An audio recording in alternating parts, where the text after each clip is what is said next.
Hello everybody, welcome to the Political Vigilante. My name is Graham Elwood. Thank you for watching. This article was submitted by Patreon supporter Ernestine Wolfe.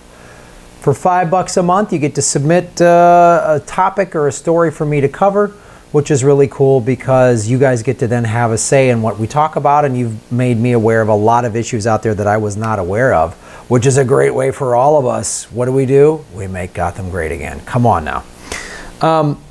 So this is a story about a nuclear waste facility in Hanford, Washington. This is a follow-up to a story that Ernestine gave us about a month ago. 2,000 people agree the Department of Energy plan for Hanford tank waste is not good. So they're looking for a way to deal with this waste facility that was opened up in World War II. Oh yeah, atomic energy is great. It's fantastic. And so what they do is they actually open it up for the community to weigh in. Here's what happened. More than 2,000 people submitted comments or signed petitions critical of a proposal for closing Hanford's underground radioactive waste storage tanks, according to a coalition of environmental and Hanford watchdog groups. Because how they want to close it down. We're going to get into it. It's a very lengthy article. It's in the show notes. Please read it. But it's like, when I read this stuff, I'm just like, why would we ever want to deal with this? Ever. The 16 single-shell tanks that make up the group called the Sea Tank Farm have been emptied of about 96% of the radioactive and hazardous chemical waste they once held. The waste was left from the past processing of irradiated uranium fuel to remove plutonium for the nation's nuclear weapons program.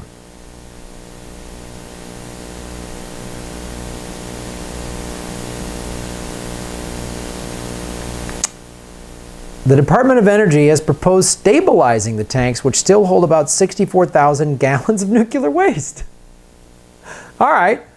By filling them with concrete like grout and leaving them in the ground in central Hanford.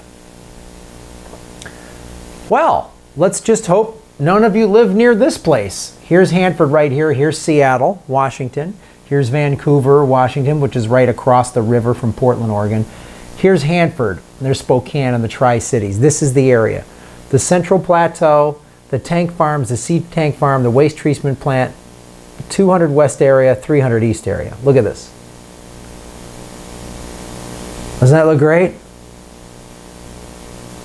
This is a national monument over here. Huh. Tri-Cities in the south. Makes you feel safe, doesn't it?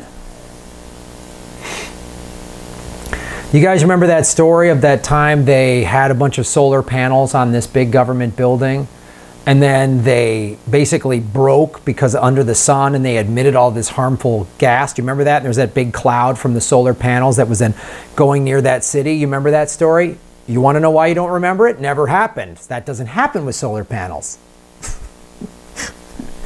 I did a story about a year ago where a truck carrying actual wind turbines crashed on the Autobahn in Germany. And a couple people were injured, which is not good. But that was it. There wasn't wind turbines floating up in the environment or stuck in the soil and they've ruined the soil for hundreds of years. That didn't happen. That did not happen. But, well, good luck, Seattle and Spokane, and, you know, just anyone who lives in that area. Good luck. Green New Deal? Nah, we got this plan. This plan's working great. Why would you need a Green New Deal when you have this radioactive waste dump? And they're pushing the Russia narrative. So this is radioactive waste from nuclear warheads. That's what it was used for. But yeah, war, Russia, Russia, Russia, Russia. See how ridiculous this is? And when people on the left are pushing for war with Russia, how preposterous this is?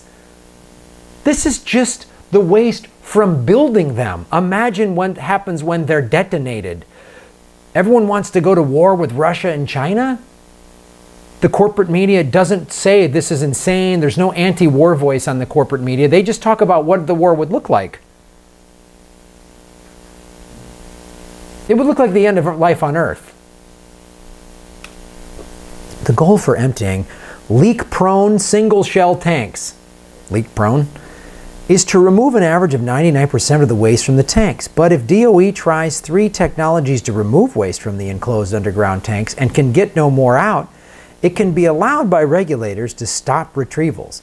It has tried technologies such as different, I don't even know what this word is, sluicing systems and soaking hardened waste to loosen it.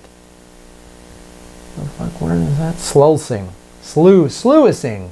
Sluicing. Sluicing. Sluicing. Sluicing. Loosings. But others are asking what the rush is, particularly since the closure method used for the first 16 single-shell tanks might set a precedent for all 177 of Hanford's waste tanks. Why are they rushing to do this? I'm all for like doing it right, you know, dealing with this waste issue, but why are they rushing through it? Because if the government is rushing to it and then environmental groups are saying, wait a minute, that's when I say, wait a minute. It's important to get this right to protect workers, the public, and the environment, said the Washington State Department of Ecology. Protect workers. That sounds like some hippie bullshit. Why would you want to protect workers from radioactive waste? Both Oregon and the state of Washington questioned in their comments to the DOE whether adding grout to the deteriorating tanks without mixing the waste meets requirements to incorporate the waste into the grout to protect the environment. The remaining sea farm waste is both on the bottom of the tanks and clinging in places to the sides.